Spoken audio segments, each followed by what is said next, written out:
ജോണും ജെയിംസും പത്രോസിനോട് മിശിഹായെപ്പറ്റി സംസാരിക്കുന്നു. ഗലീലിയ തടാകത്തിൻ്റെ മുകളിൽ മനോഹരമായ പ്രഭാതം പിറന്നു. ആകാശവും ജലവിധാനവും അരുണാവർണമായി.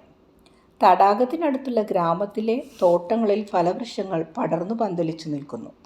നടപ്പാതകളിലേക്ക് ശാഖകൾ നീട്ടി അവിടെ എന്താണ് നടക്കുന്നതെന്ന് ഒളിഞ്ഞു നോക്കുന്നത് പോലെ വളരുന്ന വൃക്ഷങ്ങൾ.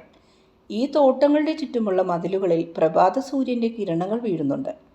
ജലവിധാനത്തിൻ്റെ അത്ര തിളക്കം മതിലിനില്ലെന്ന് മാത്രം. ഗ്രാമം ഉണരുകയാണ്. സ്ത്രീകൾ വെള്ളമെടുക്കാൻ അരുവിയിലേക്ക് പോകുന്നു. ചിലർ തുണി അലക്കുന്നിടത്തേക്കാണ് പോകുന്നത്. മുക്കുവന്മാർ മീൻ നിറച്ച കുട്ടകൾ ഇറക്കുന്നു, വിലപേശുന്നു. മറ്റു ഗ്രാമങ്ങളിൽ നിന്നും വന്ന കച്ചവടക്കാരുമായാണ് വിലപേശുന്നത്. സംസാരം ഉച്ചത്തിലാണ്. ചിലർ മീൻ സ്വന്തം വീടുകളിലേക്ക് കൊണ്ടുപോകുന്നു. ഗ്രാമം എന്ന് പറഞ്ഞാലും വിശാലമായൊരു സ്ഥലമാണ്. ഒരു സാധാരണ മുക്കുവക്കുടി തടാകത്തിൻ്റെ ഓരം ചേർന്ന് പരന്നു കിടക്കുന്നു. ഒരു ചെറിയ തെരുവിൽ നിന്നും ജോൺ വരുന്നു. തടാകത്തിൻ്റെ കരയിലേക്ക് അവൻ വേഗം നടക്കുകയാണ്. ജെയിംസ് അവൻ്റെ പിന്നാലെയുണ്ട്. പക്ഷേ ധൃതിയൊന്നുമില്ല. ശാന്തമായാണ് നടക്കുന്നത്. കരയിൽ കയറ്റി വെച്ചിരിക്കുന്ന വള്ളങ്ങൾ ജോൺ പരിശോധിക്കുന്നു. അവൻ അന്വേഷിക്കുന്ന വള്ളം അവിടെയില്ല. കരയിൽ നിന്നും 100 വാര അകലെ തുറമുഖത്ത് അടുക്കാൻ ശ്രമിച്ചു കൊണ്ടിരിക്കുന്ന ആ വള്ളം കണ്ണിൽപ്പെടുന്നു. കൈ വായ്ക്ക് ചുറ്റും പിടിച്ച് കഴിയുന്നത്ര ഉച്ചത്തിൽ ഓ ഏ എന്ന് നീട്ടി വിളിക്കുന്നു. മുക്കുവർ സാധാരണ അങ്ങനെയായിരിക്കണം വിളിക്കുന്നത്. വള്ളത്തിലുള്ളവർ വിളി കേട്ടെന്ന് മനസ്സിലായപ്പോൾ 2 കൈകൊണ്ടും മാടി വിളിച്ചു. എന്തിനാണ് വിളിക്കുന്നത് എന്നറിയാതെ വള്ളത്തിലുള്ളവർ ആഞ്ഞു തുടയുന്നു. കാറ്റിൻ്റെ ശക്തി കൊണ്ട് സഞ്ചരിച്ചിരുന്നതിനേക്കാൾ വേഗത്തിലാണ് വള്ളം നീങ്ങുന്നത്. കെട്ടിയിരുന്ന പായ് ചുരുട്ടി വെച്ച് കരയിൽ ചെന്നു. സമയം കളയണ്ട എന്ന് കരുതിയാവണം വള്ളം കരയിൽ നിന്നും 10 വാര അകലത്തിലെത്തിയപ്പോൾ മേലങ്കിയും നീണ്ട ഉടുപ്പും ചെരുപ്പും ഊരി കരക്കെറിഞ്ഞിട്ട് വെള്ളത്തിലേക്ക് ജോൺ ചാടി. കൂടുതൽ കാത്തു നിൽക്കാൻ അവന് ക്ഷമയില്ല. അടുത്തു വന്ന വള്ളത്തിൽ അവൻ പിടിക്കുന്നു. നിങ്ങൾ 2 ആളും എന്തേ വരാഞ്ഞത്? ആൻഡ്രൂസ് ചോദിച്ചു. പത്രോസ് പരിഭവിച്ചിരിക്കുകയാണ്. ഒരക്ഷരം മിണ്ടുന്നില്ല. നിങ്ങൾ എന്താണ് ജെയിംസിൻ്റെയും എൻ്റെയും കൂടെ വരാഞ്ഞത്? ജോൺ ആൻഡ്രൂവിന് കൊടുത്ത മറുപടി ഇതാണ്. ഞാൻ മീൻ പിടിക്കാൻ പോയി. വെറുതെ കളയാൻ സമയമില്ല. നീ ആ മനുഷ്യൻ്റെ കൂടെ എവിടെയോ പോയി. കൂടെ വരാൻ നിങ്ങളെ ഞാൻ കൈകാട്ടി വിളിച്ചല്ലോ. അത് അദ്ദേഹമാണ്. അദ്ദേഹത്തിൻ്റെ വാക്കുകൾ കേൾക്കേണ്ടത് തന്നെയാണ്. ദിവസം മുഴുവനും പാതിരിയാകുന്നതുവരെയും ഞങ്ങൾ അദ്ദേഹത്തിൻ്റെ കൂടെ ഉണ്ടായിരുന്നു. നിങ്ങളോട് വരൂ എന്ന് പറയാനാണ് ഞങ്ങൾ വന്നിരിക്കുന്നത്. അത് യഥാർത്ഥത്തിൽ അവൻ തന്നെയാണോ? തീർച്ചയാണോ? അവനെ ഒരിക്കൽ മാത്രമേ ഞങ്ങൾ കണ്ടിട്ടുള്ളൂ. അന്ന് സ്നാപക യോഹന്നാൻ അവനെ നമുക്ക് കാണിച്ചു തന്നപ്പോൾ. ഇതവൻ തന്നെ. അവനത് നിഷേധിക്കുന്നില്ല. മണ്ടന്മാരെ കളിപ്പിക്കാൻ ആർക്കും എന്തു വേണമെങ്കിലും പറയാം. ഇതാദ്യമായിട്ടല്ല. പത്രോസ് പിറുപിറുക്കുന്നു. അയാൾക്കിതൊന്നും പിടിക്കുന്നില്ല. ഏയ് ശിമയോൻ, നീ അങ്ങനെ പറയരുത്. ഇത് മിശിഹായാണ്. അവനെല്ലാം അറിയാം. നീ പറയുന്നത് അവൻ കേൾക്കുന്നുണ്ട്. ശിമയോൻ പത്രോസിൻ്റെ വാക്കുകൾ കേട്ട് ജോണിന് സങ്കടവും ഭയവും തോന്നി. ശരി ശരി, മിശിഹ ജെയിംസിനും ആൻഡ്രൂവിനും നിനക്കും മിശിഹ പ്രത്യക്ഷനായി. അക്ഷരവൈരികളായ 3 മുക്കുവന്മാർക്ക് മിശിഹായിൽ നിന്നും ഇതൊന്നുമല്ല പ്രതീക്ഷിക്കുന്നത്. ഞാൻ പറയുന്നത് മിശിഹ കേൾക്കുന്നുണ്ടെന്നോ? കഷ്ടം. എടാ ചെറുക്കനെ, പൂക്കാലത്ത് വെയിൽ കൊണ്ട് നിന്റെ തലയ്ക്കെന്തോ സംഭവിച്ചിരിക്കുന്നു. വന്നു കുറച്ച് പണിയെടുത്തേ. അതാണ് നല്ലത്. ഈ മുത്തശ്ശി കഥകൾ അങ്ങ് മറന്നേക്ക്. ഞാനാണ് പറയുന്നത്. അവൻ മിശിഹ തന്നെ. യോഹന്നാൻ വിശദമായ കാര്യങ്ങൾ സംസാരിച്ചു. ഇവൻ ദൈവത്തെപ്പറ്റിയാണ് സംസാരിക്കുന്നത്. ക്രിസ്തുവിനല്ലാതെ ആർക്കും ഇങ്ങനെ സംസാരിക്കാൻ കഴിയില്ല. ശിമയോൻ, ഞാനൊരു കൊച്ചുകുട്ടിയല്ല. എനിക്ക് പ്രായപൂർത്തിയായി. എനിക്ക് ഭ്രാന്തില്ല.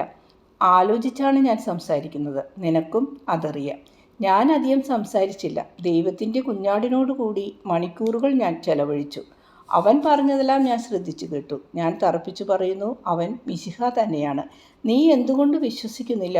വിശ്വസിക്കാൻ എന്തുകൊണ്ട് ആഗ്രഹിക്കുന്നില്ല? അവൻ്റെ വാക്കുകൾ നീ കേട്ടിട്ടില്ല. അതുകൊണ്ടാണ് നീ വിശ്വസിക്കാത്തത്. ഞാൻ അവനെ വിശ്വസിക്കുന്നു.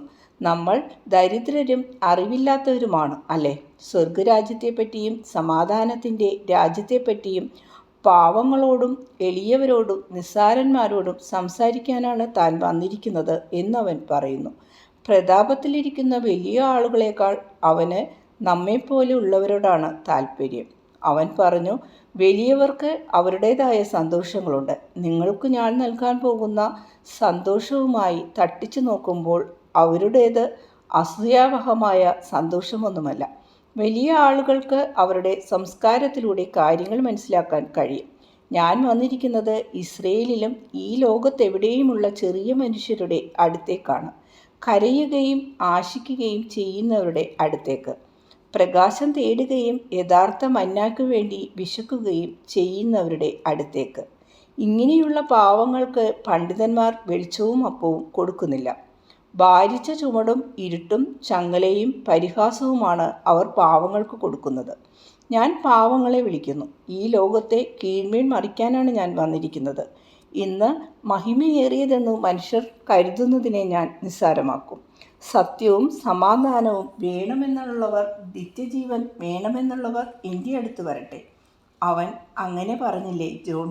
ശാന്തമായി താഴ്ന്ന സ്വരത്തിലാണ് ജെയിംസ് ഇതെല്ലാം പറഞ്ഞത്. അതെ, അവൻ ഇതൊക്കെ പറഞ്ഞു. ലോകം എന്നെ സ്നേഹിക്കില്ല. വിഗ്രഹാരാധന കൊണ്ടും പാപം കൊണ്ടും ദുഷിച്ചു പോയ വലിയവരുടെ ഈ ലോകം എന്നെ സ്നേഹിക്കില്ല.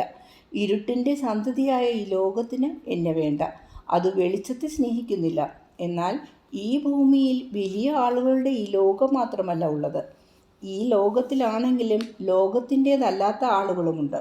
ഈ രണ്ടു തരം ആളുകളും കൂടിക്കലർന്ന് കഴിയുന്നു, ഒരു വലയിൽപ്പെട്ട മീനിനെ പോലെ. ലോകമാകുന്ന കാരാഗൃഹത്തിൽ അടക്കപ്പെട്ടതുകൊണ്ട് ലോകത്തിൻ്റേതായി തീർന്ന ആളുകളുണ്ട്. ഞങ്ങൾ തടാകത്തിൻ്റെ തീരത്ത് നിൽക്കുകയായിരുന്നു. വലയിൽ കുടുങ്ങിയ മത്സ്യങ്ങളെ കരക്കടുപ്പിക്കുന്നത് ചൂണ്ടിക്കാണിച്ചുകൊണ്ടാണ് ഈശോ ഇങ്ങനെ പറഞ്ഞത്. ആ മത്സ്യങ്ങളിൽ ഒന്നിലും വലയിൽപ്പെടണമെന്ന് ആഗ്രഹമില്ലായിരുന്നു. അതുപോലെ തന്നെ മനുഷ്യർക്ക് മാമോൻ ഇരയായി തീരണമെന്ന് യഥാർത്ഥത്തിൽ ആഗ്രഹമില്ലായിരുന്നു.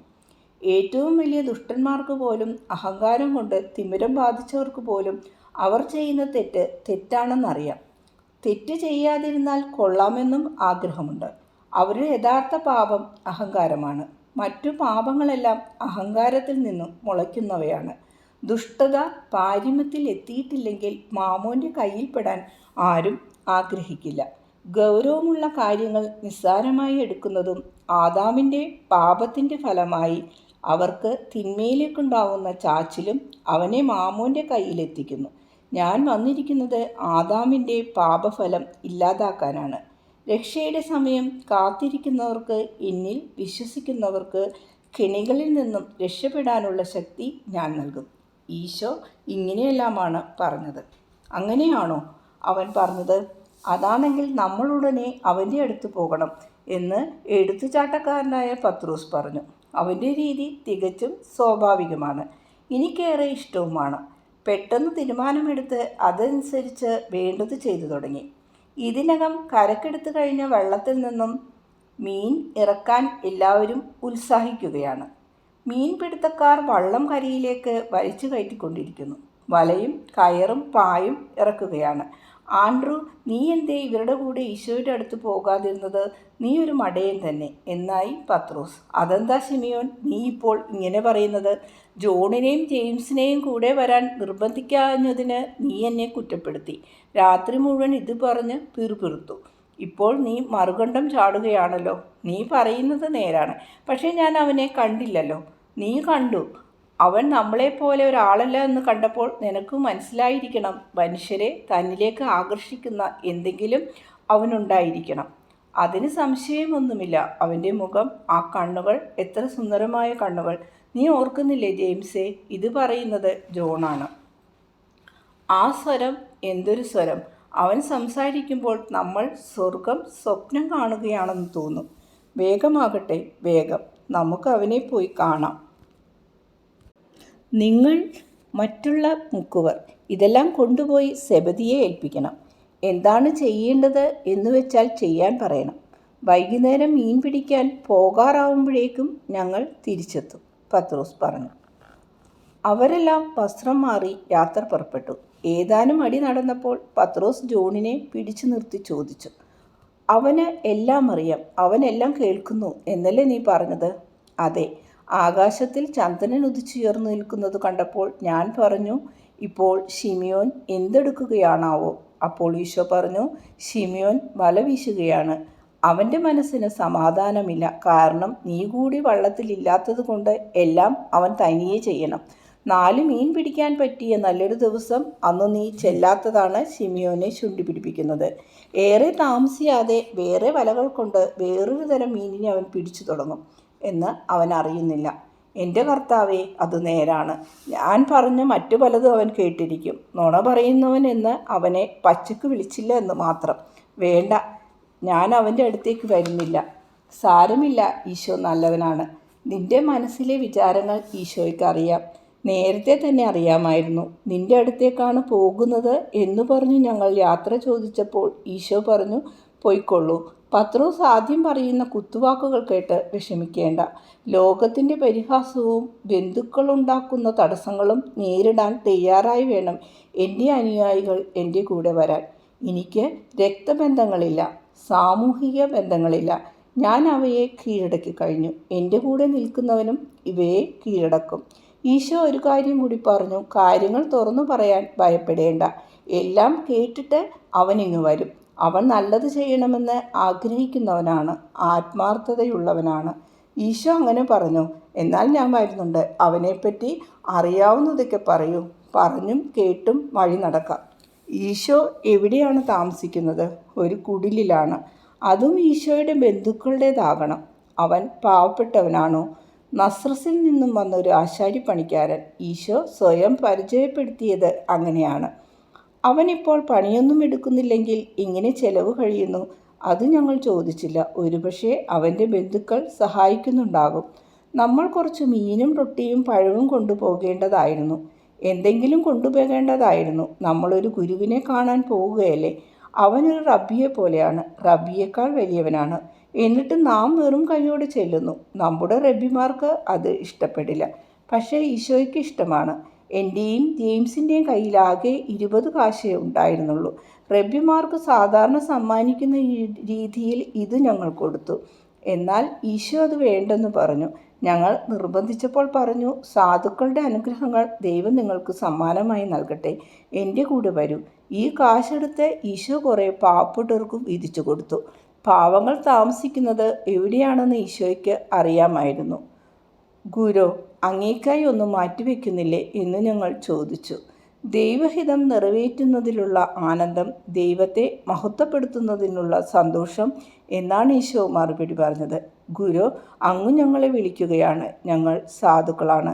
ഞങ്ങൾ ഗുരുദക്ഷിണയായി എന്താണ് കൊണ്ടുവരേണ്ടത് എന്ന് ഞങ്ങൾ ചോദിച്ചു. അതിന് പുഞ്ചിരിച്ചുകൊണ്ട് ഈശോ മറുപടി പറഞ്ഞു, സ്വർഗീയ അനുഭൂതി ഉണ്ടാക്കുന്ന പുഞ്ചിരി. നിങ്ങൾ വലിയൊരു നിധി എനിക്ക് തരണം. പക്ഷേ ഞങ്ങൾ പാവങ്ങളാണ്. ഈശോ പറഞ്ഞു, 7 പേരുള്ള ഒരു നിധിയുണ്ട്. എത്ര പാവപ്പെട്ടവനും ഈ നിധി കാണും. ധനവാന്റെ കയ്യിൽ ഒരുപക്ഷെ ഇത് കണ്ടില്ലെന്ന് വരാം. നിങ്ങൾക്കതുണ്ട്. അതെനിക്ക് തരണം.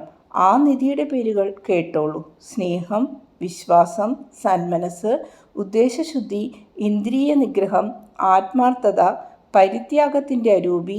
എൻ്റെ അനുയായികളിൽ നിന്നും ഞാൻ പ്രതീക്ഷിക്കുന്നത് ഇതാണ്, ഇതുമാത്രം. നിങ്ങൾക്ക് ഈ നിധിയുണ്ട്.